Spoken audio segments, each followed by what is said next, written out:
मंगलमय मंगल करण वीतराग विज्ञान।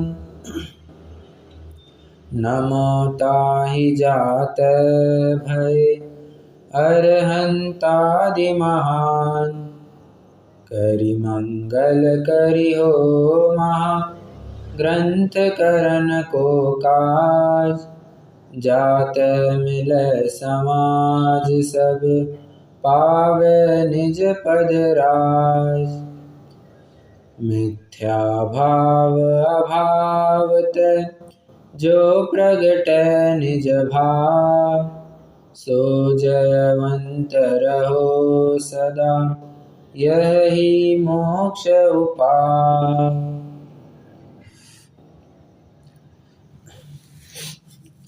एक बहुत ही इंटरेस्टिंग फैक्ट है which you all should know. Rajavartika में आचार्य अकलंक देव विवाह की बहुत ही नवीन परिभाषा बताते हैं। वे कहते हैं विवाह मतलब क्या। कहते हैं शुरुआत कहाँ से करते हैं। मैं तो इसे आपको शुरुआत बताने के उद्देश्य से कह रहा हूँ। साता वेदनीय के उदय से तथा पुरुषवेद स्त्रीवेद आदि के उदय से फिर आगे उन्होंने कंटिन्यू किया है। हाँ, अब समझ रहे हैं विवाह की परिभाषा में उन्होंने क्या डाला है, साता वेदनीय के उदय से।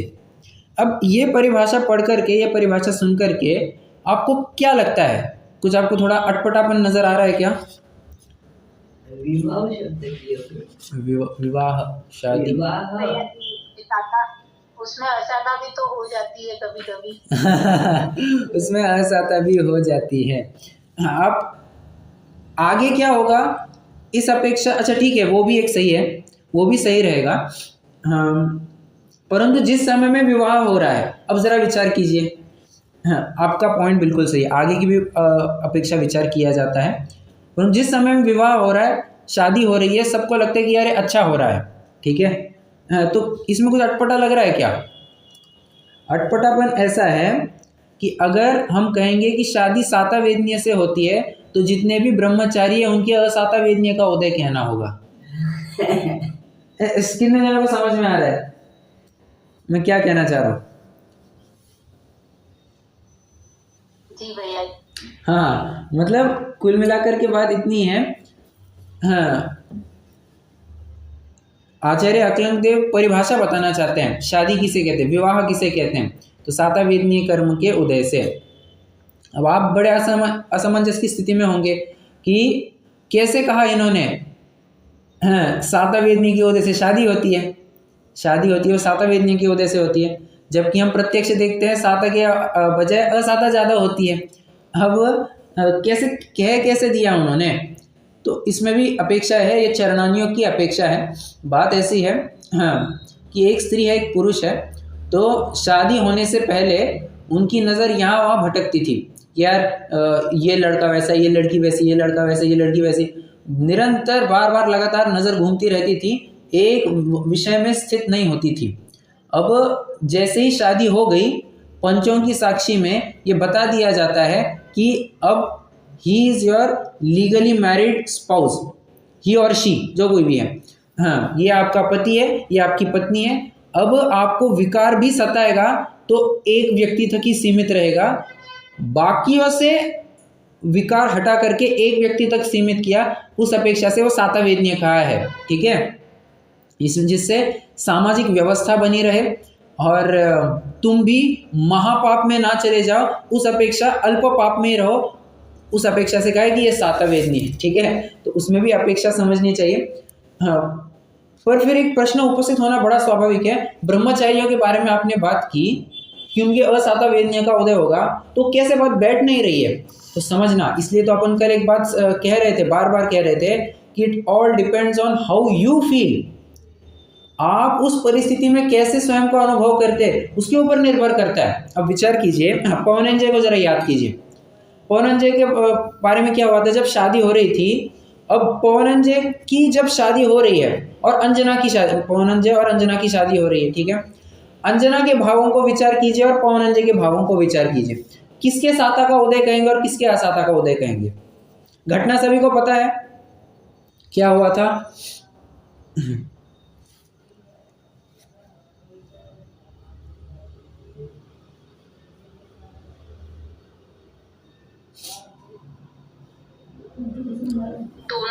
का उदय है ना। दोनों के असाता का उदय। हाँ, परंतु देखिए, हाँ, अगर आप थोड़ा सा, मैं प्रथमानियों के सापेक्ष अभी बात कर रहा हूँ, हुआ ऐसा था कि हाँ, अंजना तो बहुत चाहती थी कि मेरी शादी हो जाए, और पवनंजय को एक बार ऐसे ख्याल में आया कि अंजना मेरे प्रति इतनी आकर्षित नहीं है, उसको मेरे प्रति इतना अहोभाव नहीं है, तो उसको जैसे ही ख्याल में आया वो चोरी छिपे एक बार अंजना के महल में घुस गया था। अब देखो, जैसे ही अंजना और पवनंजय की शादी ये नक्की होने वाली थी, ये पवनंजय को बताया गया, पवनंजय तो पागल हो गया था, मैं कब अंजना से मिलूं, कब उसके साथ रहूं, उसको ऐसा होने लग गया था। और रहा नहीं गया उससे, अपने मित्र को लेकर के चुपचाप अंजना के महल में घुसा, और वहाँ उस समय में अंजना अपनी सहेलियों से घिरी हुई थी। तो कुछ ऐसी बात हो गई जो पवनंजय को सुहाई नहीं। पवनंजय के बारे में कुछ ऐसा नेगेटिव कमेंट नहीं हुआ, बट उसके बारे में कुछ पॉजिटिव रिस्पांस नहीं दिया अंजना ने, उसका वैसे कोई भाव नहीं था, और वो बात पवनंजय को अखर गई। अब इतनी अखर गई कि उसने शादी तक बस संभाल करके लिया, शादी होने दी, और उसके बाद 22 साल तक एक का मुखड़ा तक नहीं देखा अंजना का, ऐसी बात हो गई। जबकि अंजना के बारे में, अंजना को ऐसा कुछ हो नहीं रहा था। अब समझने की कोशिश कीजिए, मतलब कुल मिलाकर के फिर से बात वहीं पर आ जाती है। अंजना को लग रहा है कितना बढ़िया पति मिला है, पवनंजय को लग रहा है कैसी पत्नी मिली है, तो दोनों भी अपने भावों को भोग रहे हैं। अंजना को लगता है कि मेरे साता वेदने का उदय, पवनंजय को लगता है मेरे असाता का उदय है। अब ऐसे समझ लेना चाहिए, ये पूरा अपने भावों का खेल है। जीव विपाक की प्रकृति कहते ही उसे है कि जो आपके परिणामों से संबंध रखते हैं। एक प्रश्न फिर उपस्थित होना बड़ा स्वाभाविक है, जिसकी कल भी अपन चर्चा कर चुके हैं। मैं आज 2 मिनट में फिर से उसको उठा करके आगे बढ़ूंगा। हाँ, जब सब कुछ अपने संयोगों पर, अपने परिणामों पर ही निर्भर करता है, तो फिर इन संयोगों का क्या काम? कुछ भी काम नहीं। तो ऐसा क्यों कहा जाता है कि चक्रवर्ती को साता वेदनीय के उदय से ये 6 खंड की विभूति मिलती है? बात ऐसी है कि साता वेदनीय या असाता वेदनीय यह है तो जीव विपाक की प्रकृति, नो डाउट, ये आपके परिणामों से संबंध रखते हैं, आप कैसे अनुभव करते हैं। परंतु क्या है, हम जीव के परिणामों को पढ़ नहीं सकते हैं, तो मोटा माटी एक निमित्त नैमित्तिक संबंध बन जाता है कि जैसे जैसे वस्तुएं सामग्रियां आजू बाजू में इकट्ठा होती है, तदनुरूप जीव को परिणाम भी होने लगता है। ये सहज का निमित्त नैमित्तिक संबंध है। जैसे वो क्या है, जब सियाल गीदड़ की मौत पास आती है तो वो नगर के समीप दौड़ता है। अब मतलब क्या, उसको बुद्धि भी वैसी ही सूझती है कि वो नगर की तरफ दौड़ने लगता है। मतलब मैं कहना ये चाह रहा हूँ, जैसे जैसे संयोग आजू बाजू में होते हैं, तदनुसार इसके परिणाम भी वैसे होने लगते हैं। तो मोटा माटी ये बताया जाता है, जिस जिसके पास ऐसे विशालकाय अनुकूल सामग्रियां है, उसके साता वेदनीय का उदय है। ये पुद्गल विपाकी वस्तुओं से जीव, पुद्गल विपाकी भी कैसे कहें, बाह्य संयोगों से ये जीव के परिणाम को नापने की एक बस उपचार है। आप डायरेक्टली वैसा नहीं मान सकते हैं, क्योंकि देखिए ना, पंडित जी साहब ने यहाँ पर वेदनीय कर्म के उदय में असाता के अंतर्गत शत्रु, दारिद्र्य, वध, बंधन आदि ये सब कुछ लिया है। क्या कहा? दारिद्र्य को सुख दुख के कारण में लिया है। क्या कहा? सुख दुख के कारण, समझ रहे हैं? असुहावने के रूप में लिया है। परंतु दारिद्र्य भी कभी साता वेदनीय का उदय हो सकता है क्या? साता कह सकते हैं क्या दारिद्र्य में भी? बिल्कुल कह सकते हैं। उसको लग रहा है यार इन अमीरों से तो भले हम हैं, इनका क्या ठिकाना, हम बहुत अच्छे से जिंदगी जी रहे हैं, इनका कोई ठिकाना नहीं है अमीरों का, इन रईसों का, हम अपनी 2 रोटी खा करके खुश है। उसके साता वेदनीय का उदय कहा जाएगा, भले उसके पास 1 रुपया नहीं है, वो अगर मस्त है, उसको कोई टेंशन नहीं है। हाँ, अमीरी होने के बावजूद भी निरंतर मौत का साया मंडराते रहता है या भय मंडराते रहता है उसके दिमाग पर, तो यही कहा जाएगा कि उसके असाता का उदय है। तो फिर बाह्य संसाधनों से कुछ भी मतलब नहीं होता है। और इस वेदनीय कर्म में भी ये जो जीव की इच्छा है, जीव के परिणाम है, ये कराता कौन है? इसके पीछे का मूल सूत्रधार है मोहनीय कर्म।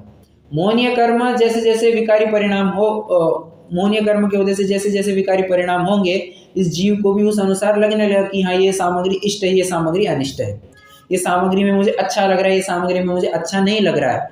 तो उस अनुसार फिर साता वेदनीय असाता वेदनीय का काम होता है। और जैसे ही मोहनीय खत्म, साता वेदनीय असाता वेदनीय कुछ मायने नहीं रखता है, कुछ ही मायने नहीं रखता है। तो अरे आप इतनी आप ये भी विचार कर सकते हैं कि सातवें गुणस्थान के आगे, सातवें गुणस्थान और उसके आगे असाता वेदनीय का उदय तो हो सकता है, परंतु उदीर्णा कभी भी नहीं हो सकती। उदीर्णा मतलब क्या? तीव्र उदय को उदीर्णा कहते हैं। एकदम सिंपल भाषा में कहूँ तो तीव्र उदय को उदीर्णा कहते हैं। तीव्र उदय मतलब, हाँ ठीक है, अब मैं ज़्यादा कॉम्प्लिकेशन में नहीं जाना चाहता वरना बहुत खींच जाएगा। तीव्र उदय को उदीर्णा कहते हैं, ठीक है। तो उदीर्णा कभी भी असाता वेदनीय की उस काल में नहीं होती है, 7वें से लेकर 12वें में। तो आप गाली दो, प्रशंसा करो, कुछ फर्क नहीं पड़ता उनको, कुछ भी फर्क नहीं पड़ता है। क्यों? क्योंकि उनका मोह धीरे धीरे कम होते जा रहा है, और मोह कम होते जा रहा है तो वेदनीय का उस अनुसार प्रभाव भी कम होते जाएगा। तो सामने वाला क्या बोल रहा है इसकी तरफ उनको कुछ भी ध्यान नहीं है, वो चाहे गाली दे चाहे प्रशंसा करे, अपन तो अपनी मस्ती में मस्त है। हाँ, ऐसे उनके परिणाम होते हैं, ठीक है। कल मैंने आपको एक उदाहरण, कल या परसों भी मैंने आपको एक उदाहरण दिया था, अंतराय के संदर्भ में मैंने आपको एक उदाहरण दिया था कि अगर कोई जीव आत्म ध्यान में लीन है तो उसके अंतराय का उदय कहेंगे क्या? नहीं कहेंगे। क्यों? क्योंकि उसने चाह ही नहीं की है ना, कि कोई, उसने कोई इच्छा ही नहीं की है। इच्छा नहीं की है तो उसके कार्य की पूर्ति संबंधी भी उसको कोई अंतराय का उदय एज सच नहीं कहा जाएगा। और हाँ, साता वेदनीय असाता वेदनीय में वैसे ही लगा लेना, ठीक है। चलिए, वेदनीय की चर्चा काफ़ी हो चुकी है, अभी हम आयु कर्म की तरफ बढ़ेंगे। एक उदाहरण के माध्यम से आगे बढ़ना चाहूँगा। देखिए, चूंकि हम जैन हैं, अब जैन की क्या बात है, तो सामान्य सदाचार है कि घर में मान के चलो 4 व्यक्ति है, माँ ने 8 रोटियां बनाई है, हर एक के नाम की 2 रोटियां बनेगी, ठीक है। तो प्रत्येक को जब थाली में रोटी परोसी जाएगी, उदाहरण समझना, ये तो सामान्य सदाचार है कि थाली में ली हुई वस्तु हम कभी भी झूठी नहीं डालते हैं, फेंकते नहीं हैं, चाहे कितनी भी खराब हो हम उसको नहीं फेंकते, हम जिस प्रकार से अच्छी ना भी लगे तो हम उसको खा लेते हैं। ये तो सामान्य सदाचार है। आज फॉलो होता है नहीं होता उसकी बात छोड़ दीजिए, आज तो कुछ ही फॉलो नहीं होता है, ठीक है। हाँ, तो मैं क्या कहना चाहता हूँ, हम झूठा नहीं डालते हैं। अब तो ये ऐसी बात हो गई ना कि थाली में कोई बात आई है तो वो तो उसको ख़त्म करके ही रहेंगे, आप उसको चाहो ना चाहो आपको खाना पड़ेगा। बस आयु कर्म की भी बात वैसी है। आपको आयु कर्म का उदय हुआ मतलब नवीन शरीर का संयोग हुआ, आपको कुछ काल के लिए उसके साथ बने रहना ही होगा। आप चाहो ना चाहो आपको कुछ काल के लिए उसके साथ बने ही रहना पड़ेगा। जैसे मैंने कहा ना, आपकी थाली में रोटी का संयोग हुआ मतलब आपको रोटी वो खानी ही पड़ेगी, आप झूठी नहीं डाल सकते हैं। उसी प्रकार आयु कर्म का उदय आया है, आपको भोगना ही पड़ेगा, आप उससे छूट नहीं सकते हैं। इसमें हंसना क्या है? हाँ, आप उससे छूट नहीं सकते हैं, ठीक है। बस यही उदाहरण से अब अपन थोड़ा आयु कर्म के बारे में समझेंगे।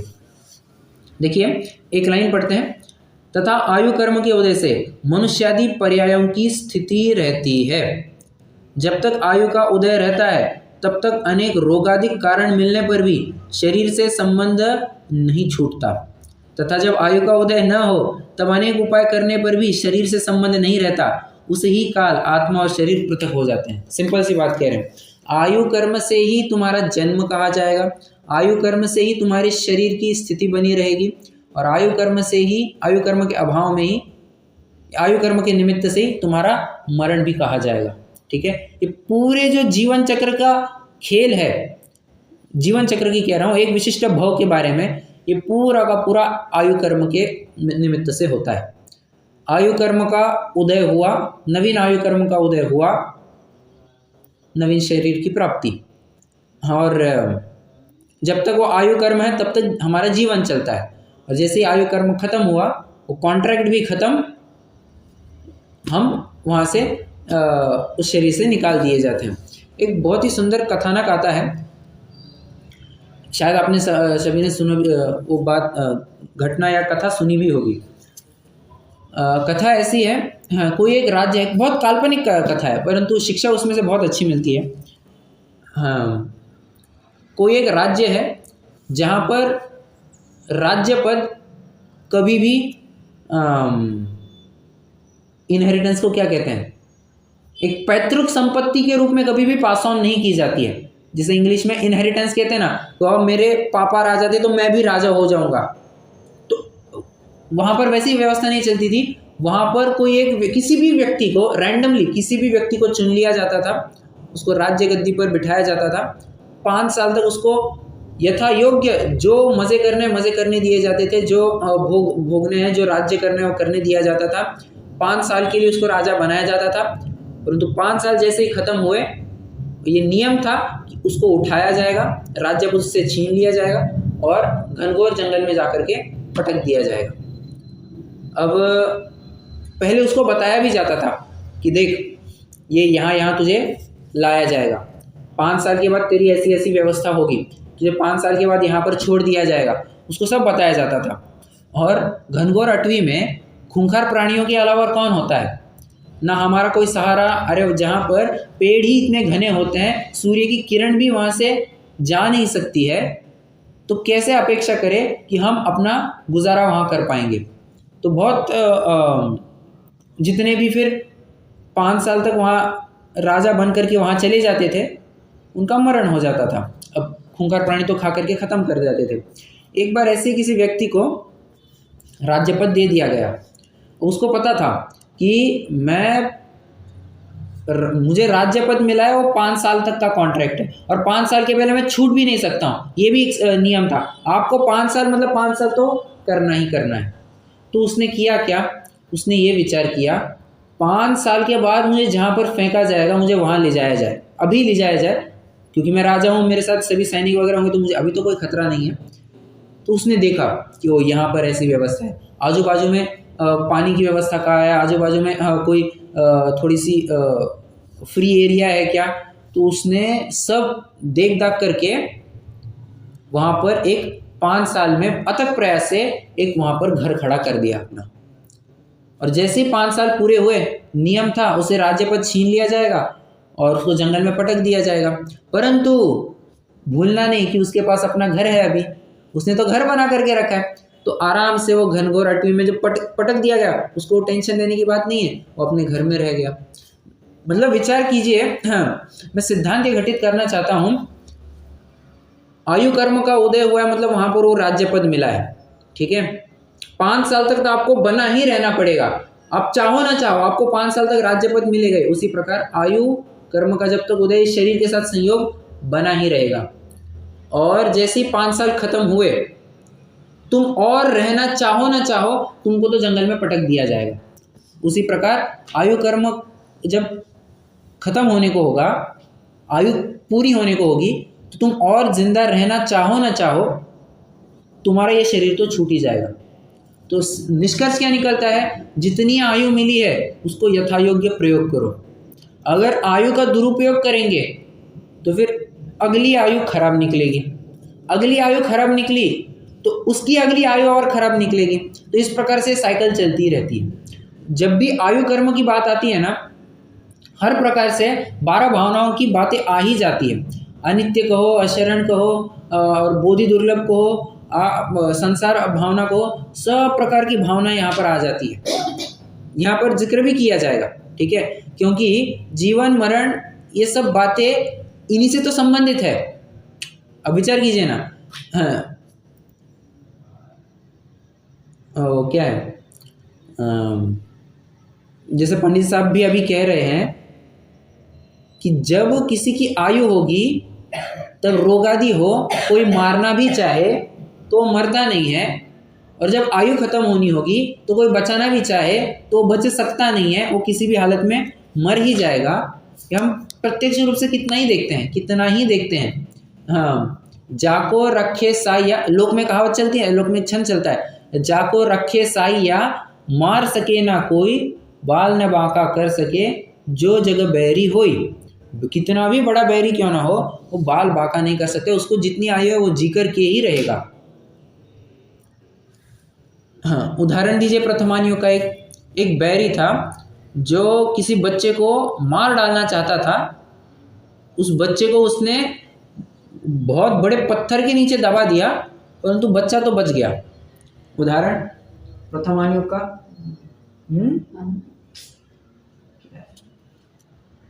हनुमान जी का। हनुमान जी तो गिर गए थे ऊपर से। यहाँ पर मैं ये कह रहा हूँ कि कोई व्यंतर था, उसने नवजात शिशु को उठाया और पत्थर के नीचे दबोच दिया, परंतु बच्चा मरा नहीं। वो व्यक्ति कौन थी? कृष्ण का बेटा है। हाँ, करेक्ट, कृष्ण का बेटा, कृष्ण और रुक्मिणी का जो पुत्र था प्रद्युम्न। प्रद्युम्न के साथ यही हुआ था, जन्मा नहीं, वो अपना पूर्व भाव का वैरी भवनवासी व्यंतर कुछ तो हो गया था, उठा करके ले गया, पत्थर के नीचे दबोच दिया और खुद चला गया आगे। देखो तो ये जिंदा है। और फिर बाद में कौन था वो राजा का नाम मुझे याद नहीं, वीर सिंह या कुछ तो था, उसकी पत्नी, वो दोनों विमान से गमन कर रहे थे, तो उन्होंने देखा कि यार ये क्या हो रहा है, ये पत्थर के नीचे पत्थर ऐसा हिल कैसे रहा है। तो जब बाजू में किया गया तो पाया गया कि ये बच्चा यहाँ पर है, जिंदा हालत में। और फिर जो आप हनुमान जी का उदाहरण दे रहे हो वो तो है ही, अब इतनी ऊंचाई से गिर गए, मरे नहीं, परंतु तद्विपरीत तो पत्थर के टुकड़े टुकड़े हो गए। मतलब कहने की बात इतनी है, जब आयु होती है तब कोई मार नहीं सकता है, और जब आयु पूरी होनी होती है तो एक तीर के चलत कृष्ण की विनश गई काया। कैसा संयोग होकर के आ गया, कैसा तो संयोग था कि अब वो जानते हैं ना कि द्वारिका नगरी जलने वाली थी।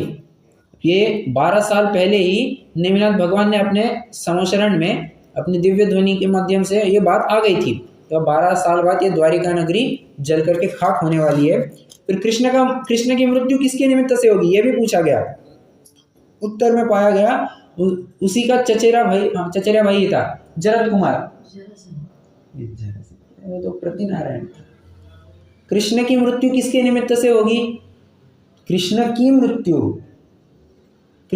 मृत्यु होगी जरद कुमार नाम का, उसका चचेरा भाई था, जो कि बहुत आपस में बहुत उनकी घनिष्ठ भातृ प्रेम था। और ये भी बताया गया कि इस विशिष्ट बाण से कृष्ण का मरण होगा।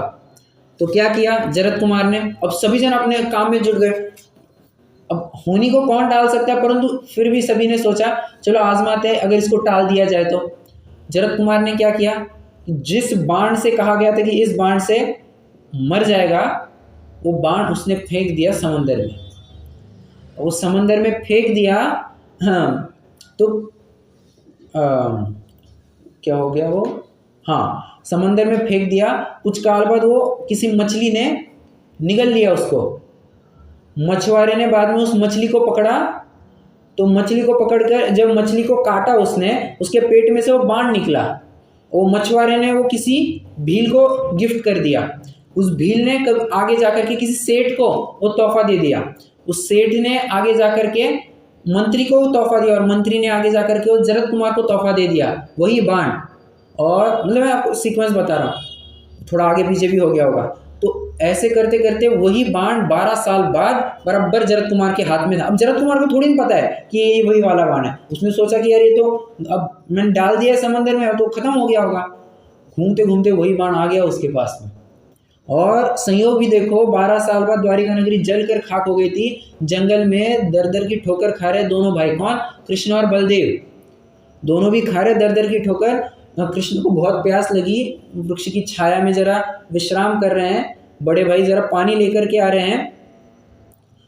थोड़ी सी घास फूस की हिलने की आवाज आई, एक बाण चला। वो कौन था? जरद कुमारी था। बस जो निमित्त थे वो सब निमित्त वहीं पर आकर के मिल गए। और आयु खत्म होनी थी तो अपने ही चचेरे भाई के निमित्त से जो होना था वो हो गया। फिर आयु कर्म जब पूरा होना था तो क्या ही कर सकते हैं।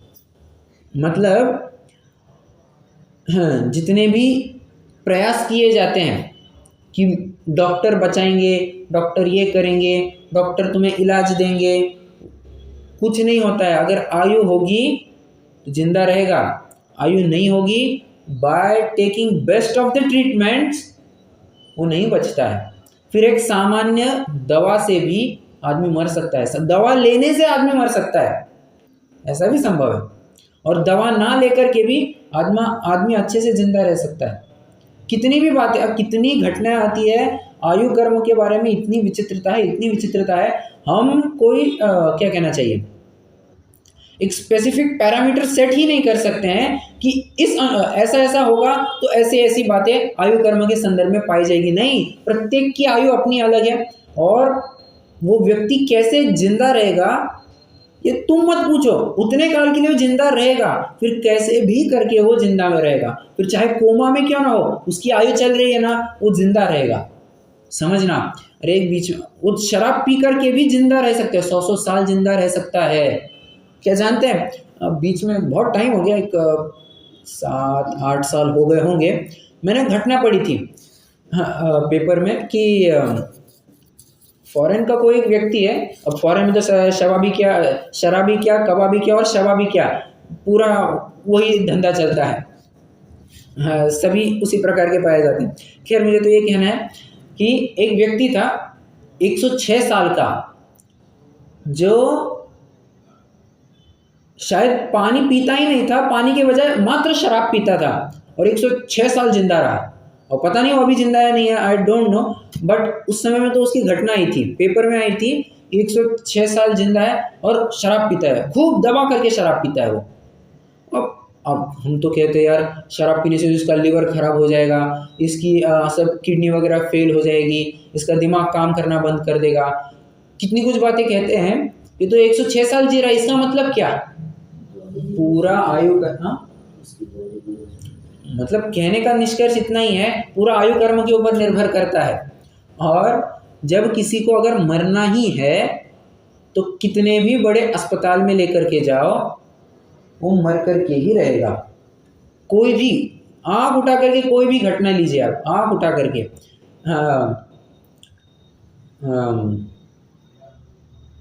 अभी रतन टाटा जी अपने बीच में गुजर गए, अभी मनमोहन सिंह जी गुजर गए। हाँ, आयु, अब रतन टाटा जी की मुझे याद है, अब मनमोहन सिंह जी वो भी हॉस्पिटल में एडमिट थे, मनमोहन सिंह जी, तो दोनों की भी बात है, वैसे दोनों भी हॉस्पिटल में एडमिट थे।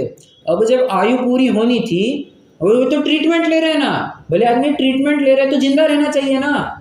नहीं, ये भ्रांत कल्पना है कि ट्रीटमेंट लेने से आदमी जिंदा रहेगा और ट्रीटमेंट नहीं लेगा तो आदमी मर जाएगा। नहीं, आयु कर्म है तो जिंदा रहेगा, आयु कर्म नहीं है तो जिंदा नहीं रहेगा। इसमें से एक और निष्कर्ष निकलता है, व्यर्थ ही में डॉक्टरों के चक्रे काट करके, अभक्ष्य औषधि ले करके, आयु कर्म पर भरोसा ना करके पाप की गठरी बांधने में कोई भी अर्थ नहीं है। हम जितनी आयु जीने वाले उतनी ही जीने वाले, और जैसे जीने वाले वैसे ही जीने वाले हैं। तो व्यर्थ ही में ये आग्रह नहीं होना चाहिए कि अभक्ष्य औषधियों का सेवन हो जाए या किसी प्रकार से कोई ट्रीटमेंट ली जाए ताकि तुम जिंदा रहो, किसी भी प्रकार से स्वीकृत नहीं है। कोई कहेगा नहीं ठीक है ना, अभी इतना कैंसर हो गया है, या अभी इतनी हार्ट अटैक आ गया है, या कुछ और प्रकार की दिक्कत आ गई है, तो अभी ट्रीटमेंट ले लो, बाद में धर्म करना। अरे धर्म का फल ही ये है कि तुम अभी से पुरुषार्थ दिखाओ। धर्म का फल ये नहीं है कि तुम दवा लेकर के बाद में फिर से धर्म करो। तो बाद में अगर फिर से ऐसी अवस्था हो जाए तो तब भी क्या ऐसे ही कहोगे? बाद में ऐसी अवस्था फिर से यही कहेंगे कि नहीं अभी दवाई ले लो फिर बाद में कर लेना। फिर ये चक्र कभी खत्म नहीं होता है। एक point eight one stroke you need to finish it off, वो खत्म करना पड़ता है। समझ में आ रहा है? तो सभी प्रकार की बातें हैं। आयु कर्म शिक्षा बहुत देता है, बहुत शिक्षा देता है। हाँ, जितनी आयु जीनी है उतने ही जीने वाले हैं। फिर एक थे अपने बाबा जी थे कोई, तो भी साउथ में रहते थे शायद, नहीं साउथ में, हाँ शायद साउथ के ही थे, तो उनको किसी ने पूछा शायद 120 साल के थे, 115 120 साल के थे, एकदम तंदुरुस्त। हाँ, 115 120 साल की उम्र में भी एकदम फिट एंड फाइन, एकदम जवान की तरह चलने लगेंगे, किसी को लगेगा भी नहीं कि 100 के ऊपर की उम्र है इनकी। उनका interview, special interview, exclusive interview लिया गया। उनको पूछा गया कि आपकी सेहत का राज क्या है, आप इतने काल कैसे जिंदा रहे। उन्होंने एक ही उत्तर ही दिया, भाई मेरा मरण नहीं आया इसलिए मैं जिंदा हूँ। सिंपल आंसर था। नहीं, मैं इतना खाता हूँ, मैं ये डाइट लेता हूँ, मैं वो करता हूँ, मैं इसी वजह से मेरा स्वास्थ्य बना रहता है, मैं इतने वॉकिंग करता हूँ, मैं इतने लीटर पानी पीता हूँ, मेरा इतना ही खान पान है, मैं इतना व्यायाम आदि करता हूँ। अरे इससे क्या है, आयु कर्म है तो सब बचा रहेगा और अच्छे से बना रहेगा। आयु कर्म का ही उदय नहीं है तो कौन डॉक्टर कितना बचाएगा। इसलिए डॉक्टर भी, अगर सर्जन जो ऑपरेशन वगैरह करा करके ये कहता है कि मैं इसको बचाता हूँ, मैं इस पेशेंट को बचाता हूँ, एक वैसी चुटकुला है, चुटकुला में क्या कहे, एक वैसी कहा जाता है, एक बात कही जाती है कि यमराज डॉक्टर को देख करके, वैद्य को देख करके हंसता है। क्या? यमराज वैद्य को देख करके हंसता है। यमराज कहता है कि ये वैद्य, इसने ठेका ले रखा है कि ये सबके रोग का निवारण करेगा, ये सबको तंदुरुस्त बनाए रखेगा, ये सभी की दिक्कतों को, शारीरिक दिक्कतों को ख़त्म करके उनको स्वस्थ बनाएगा, इनको मरण से जीवन में लेकर के आएगा। ये भ्रम पाल रहा है। अभी अंतर मुहूर्त में ही, एक झटके में ही ये भी कभी मेरा शिकार बन जाएगा। इसको भी पता नहीं है कि इसको कुछ होश है कि ये भी कभी इसी अवस्था को प्राप्त होगा। कितना भी बड़े से बड़ा डॉक्टर क्यों ना हो, हकीम क्यों ना हो, वैद्य क्यों ना हो, अवस्था तो उसके ऊपर भी यही होने वाली है। हर एक व्यक्ति के ऊपर यही होने वाली। वो कौन है, सिकंदर जब यहाँ पर भारत में आया, चंद्रगुप्त मौर्य के साथ युद्ध हुआ, परंतु युद्ध में हार गया और इस तरह हार गया कि अब मरणासन्न हो गया था। उसने विचार किया कि अभी चलो अब घर ही जाना उपयुक्त है, परंतु घर जाते जाते रास्ते में ही उसको उसका देह विलय हो गया।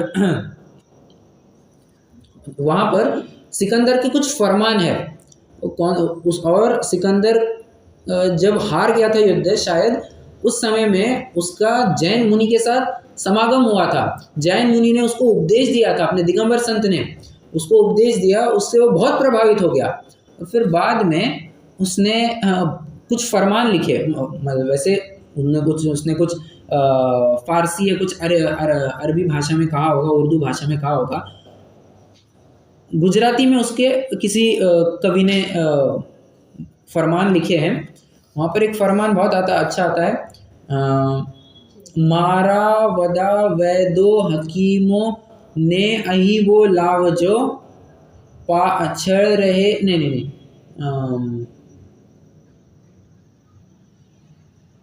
मारा बे हाथ पार रखो, नहीं वो नहीं, वो तो है ही है। उसके आगे आपका पॉइंट सही है, उसके आगे भी एक है कि मारा वदा वैदो हकीमों ने अही बोला वजो, नहीं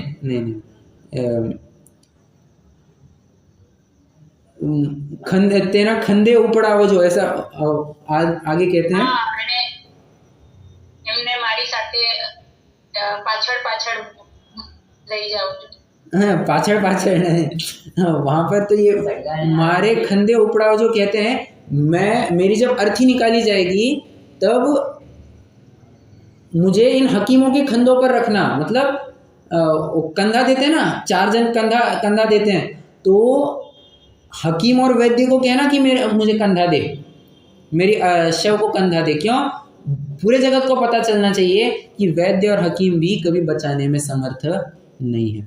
इतनी वो बात वहाँ से खुल करके आती है, समझ में आ रहा है। बहुत मार्मिक प्रकरण है। आयु कर्म के उदय जनित अब जीव की क्या अवस्था होती है, देखिए वो बात कहते हैं, रोगादि हो तो विचार करता है कब मैं इस रोग से तुरंत छुटकारा पाऊँ, कब इस रोग से छुटकारा पाऊँ, परंतु ये विचार कभी नहीं आता है कि इस रोग के काल में भी मैं अब देखो, थोड़ी सी वैसी बात है, हम क्या विचार करते हैं कि रोग आया है मतलब असाता का उदय है, रोग आया है मतलब असाता का उदय है। अब विचार कीजिए, अभी अभी हम साता असाता का प्रकरण पढ़ करके आए हैं, ये तो पूरा अपने ऊपर निर्भर करता है भले आदमी, पूरा अपने ऊपर निर्भर करता है। तुम्हें अब किसी को कैंसर जैसी बीमारी हो गई हो तो वो क्या विचार करे, उसके साता का उदय या असाता का उदय है? अरे फिर से वही बात है, जो तुम अनुभव करते हो उसके ऊपर निर्भर करता है, जो तुम महसूस करते हो वो साता कहलाएगा। अगर तुम्हें लगता है कि यार रोग या तो छोड़ो ना, मेरा तो अपना अच्छा चल रहा है, मैं तो अपनी मस्ती में मस्त हूँ, बस उसकी साता का उदय कहा जाएगा। अपने मुनीश्वरों को ही देख लो, सनत कुमार चक्रवर्ती को कोढ़ हो गया है, उनको कोढ़ हो गया है, फिर भी उनको कुछ लेना देना, हाँ ठीक है शरीर में चल रहा है चलने दो, मेरे में क्या है। जबकि उनको ऐसी क्या कहते हैं, ऐसी रिद्धि या क्या कहते हैं, ऐसी शक्ति प्रकट हो गई थी कि उनकी थूक में ही इतनी ताकत आ गई थी कि शरीर पर जहाँ पर भी लगाए पूरा रोग को, कुष्ठ रोग मिट जाता था, कोढ़ रोग मिट जाता था। मतलब हाँ, पर उनको उससे कुछ आकर्षण था ही नहीं, क्योंकि जिसने स्वयं को इस शरीर वाला माना वही विचार करता है कि मैं जन्मा, मैं कभी मर जाता हूँ, मेरा जन्म हुआ, मेरा फलाने दिन जन्म हुआ, मेरा इस दिन बर्थडे है और इस दिन मेरी एनिवर्सरी है और इस दिन मेरी डेथ एनिवर्सरी है। ये जिसने स्वयं को शरीर रूप माना वही ये निर्णय करेगा, वो निर्णय गलत निर्णय, वही ये विचार करेगा। बहुत सारी बातें हैं, आइए थोड़ा पढ़ करके लेते हैं, फिर से एक बार पढ़ेंगे। जब तक आयु का उदय रहता है तब तक अनेक रोगादि कारण मिलने पर भी शरीर से संबंध नहीं छूटता। तुम चाहो ना चाहो वो नहीं छूटेगा। अरे नारकी का विचार कीजिए ना, नारकी के बारे में जरा विचार कीजिए। नारकी क्या करता है, नारकी के साथ क्या हालत होती है, प्रतिपल मरण तुल्य वेदना अनुभव करता है। वो चाहता है कि मैं यहाँ से छूट जाऊं, पर छूट सकता है क्या, छूट सकता है क्या? कम से कम 10,000 तक का, कम से कम 10,000 तक साल तक का कॉन्ट्रैक्ट हो गया साहब, उतना तो भोगना ही पड़ेगा। तुम आत्महत्या चाह करके भी नहीं कर सकते।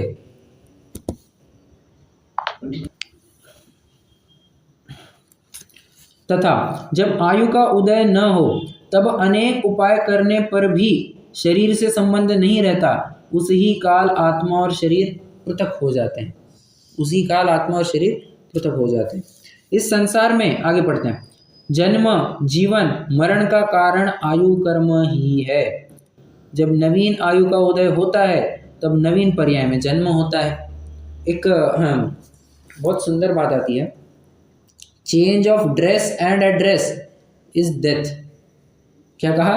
Change of dress and address is death. आप कहेंगे कपड़ा बदलना और मकान बदलना इस ये हमारा मरण है, तुम समझे नहीं। हाँ, ड्रेस मतलब ये शरीर रूपी ड्रेस, और एड्रेस मतलब जहाँ पर तुम रह रहे थे। अब जैसे तुमने शरीर बदला, शरीर जैसे ही बदला तो तुम्हारा क्षेत्र भी बदल गया, बस उसी को कहते हैं change of dress and address is death. समझ में आ रहा है? जब नवीन आयु का उदय होता है तब नवीन पर्याय में जन्म होता है, तथा जब तक आयु का उदय रहे तब तक उस पर्याय रूप प्राणों के धारण से जीना होता है, तथा आयु का क्षय हो तब उस पर्याय रूप प्राण छूटने से मरण होता है। सहज ही ऐसा आयु कर्म का निमित्त है, दूसरा कोई उत्पन्न करने वाला, क्षय करने वाला या रक्षा करने वाला है नहीं, ऐसा निश्चय जानना। इसलिए जो कहते हैं कि जितनी आयु जितनी चाबी भरी राम ने उतना चले खिलौना, बिल्कुल गलत बात है। जितनी चाबी तूने ही अपने कर्मों में भरी है उतना ही चलेगा तेरा अगला भव।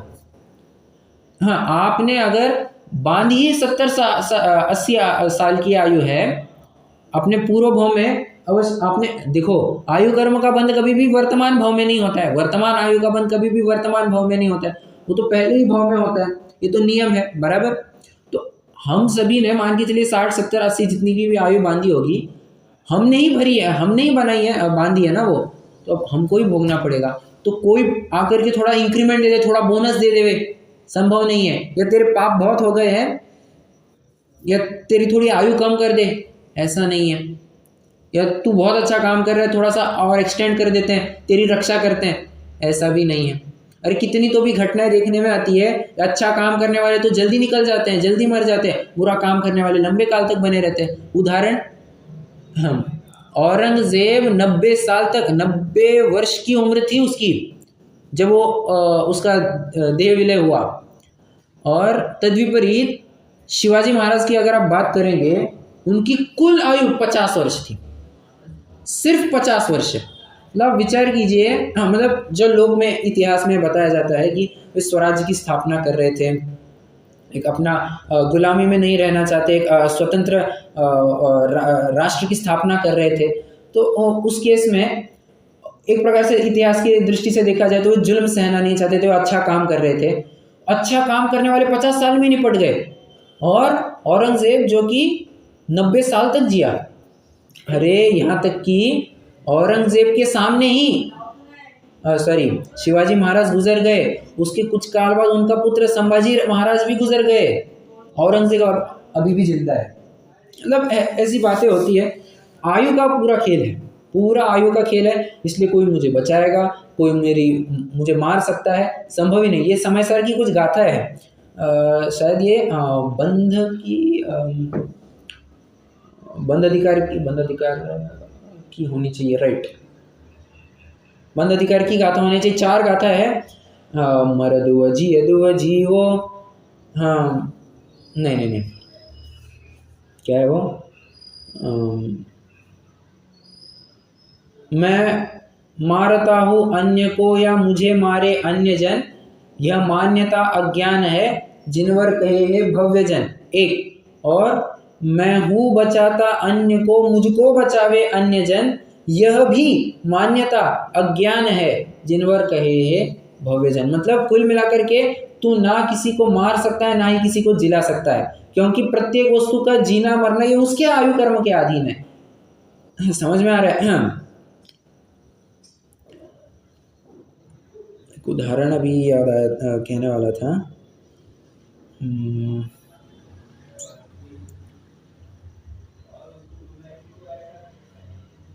ठीक, चलिए।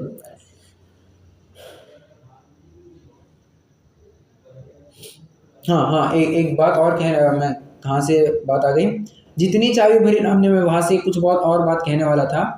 तो इसका मतलब ये है कि ना ही कोई दूसरा हमारे साथ में जो व्यक्ति है, कोई डॉक्टर है, कोई हकीम है, कोई हमारे घर वाले हैं, वे हमारी आयु को बढ़ा सकते, घटा सकते हैं, शत्रु की भी बात लगा लेना। और ना ही किसी भगवान के हाथ में हम उनकी कठपुतली है कि वो अपनी आयु को निश्चित करे कि तूने कितने साल जीना है। नहीं, अगर भगवान ऐसा करने लग जाए तो वितरागी कहाँ, वितरागी का स्वभाव ही नहीं बनता है, फिर वो सच्चा भगवान पाना संभव ही नहीं है। और भगवान को हमारी आयु चलाने के लिए सर्वप्रथम तो हम रूप होना पड़ेगा, बराबर है ना। किसी वस्तु का कर्ता होने के लिए पहले उस वस्तु रूप होना पड़ेगा।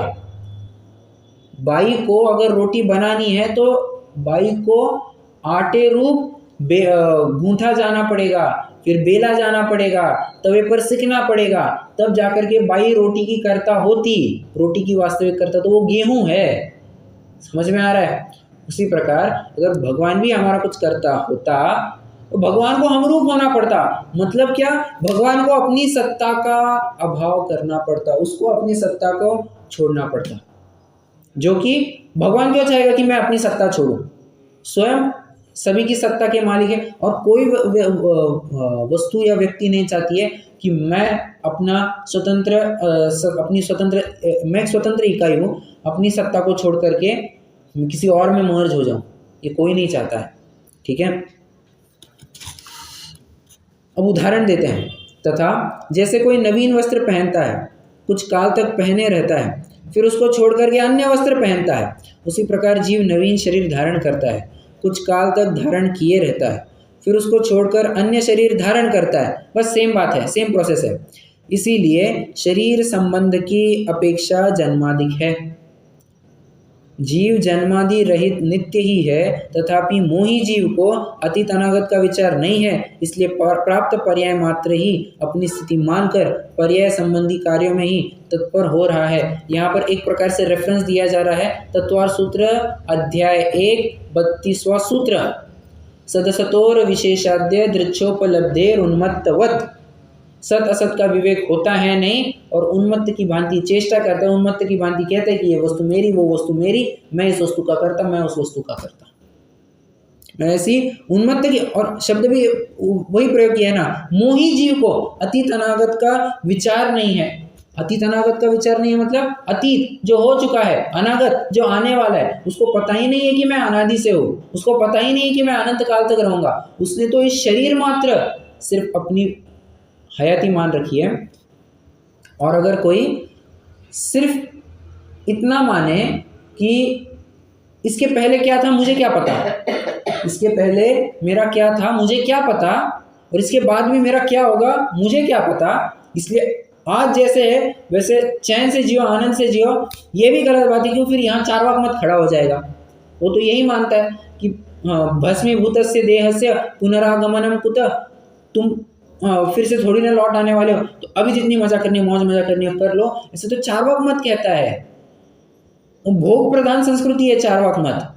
हमारा जिनागम योग प्रधान संस्कृति है, श्रमण संस्कृति है। यहाँ पर पुरुषार्थ करना होता है, यहाँ पर भोगों में प्रवृत्ति नहीं, भोगों से निवृत्ति कराई जाती है। भोगों को भोगना नहीं, भुगता जाता है, ऐसी बात कही जाती है।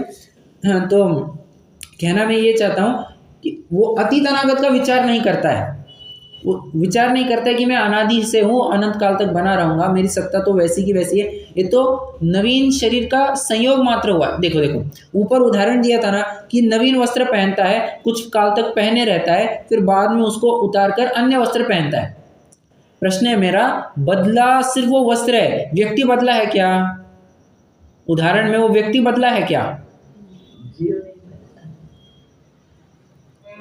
व्यक्ति वही का वही है, बदल क्या रहा है? वो सिर्फ कपड़े बदल रहे हैं बस। उसी प्रकार से अब यहाँ पर वस्त्र के स्थान पर शरीर को ले लेना और व्यक्ति के स्थान पर वो जीव को ले लेना। वो क्या रहा है? ये जीव एक शरीर को छोड़ करके दूसरे शरीर को धारण करता है, बस उसका शरीर बदलते जा रहा है। मतलब जीव तो है ना अनादि से, जीव तो है अनादि से। अब वो शरीर का और जीव का संबंध कैसे हुआ? यही आयु कर्म के निमित्त से। आयु कर्म का जब तक निमित्त है, जीव और शरीर का एक क्षेत्राओं का संबंध बना रहेगा। जैसे ही आयु कर्म का उदय खत्म, शरीर और जीव तत्क्षण पृथक हो जाते हैं, अलग अलग हो जाते हैं। इस प्रकार आयु से पर्याय की स्थिति जानना।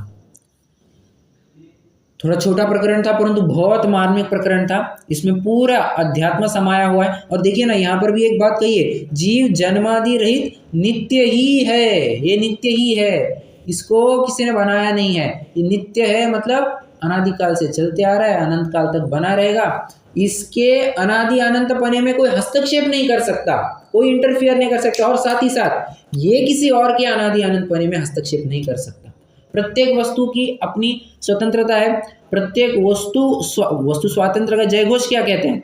वस्तु स्वातंत्र ही ये कहते हैं ना कि तुम्हारा मेरे कार्य में कोई हस्तक्षेप नहीं है। मेरा परिणाम अपने अनुसार, तुम्हारा परिणाम तुम्हारे अनुसार। तुम तुम्हारे कर्मों को भोगो, मतलब थोड़ा सा उपचार की भी बात जोड़ रहा हूँ, तुम तुम्हारे कर्मों को भोगो, मैं मेरे कर्मों को भोगूंगा। हस्तक्षेप बिल्कुल भी स्वीकृत नहीं है।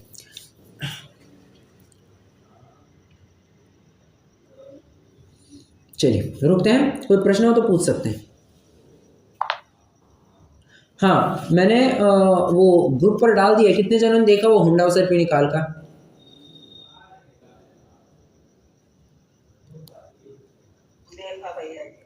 हाँ, आपको वही पॉइंट चाहिए था ना?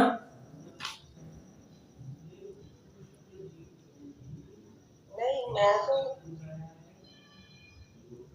मतलब ये पूछ रही थी कि ये कूदे वगैरह पहले नहीं पाए जाते थे, ऐसा कुछ।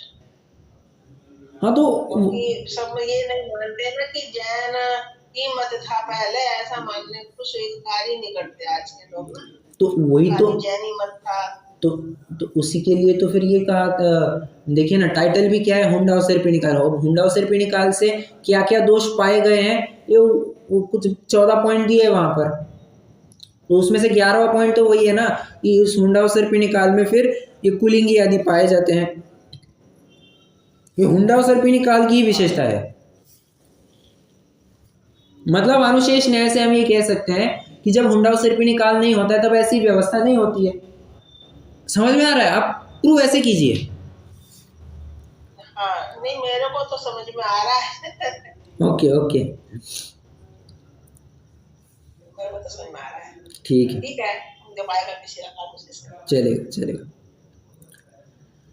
चलिए जिनवाणी स्तुति करेंगे।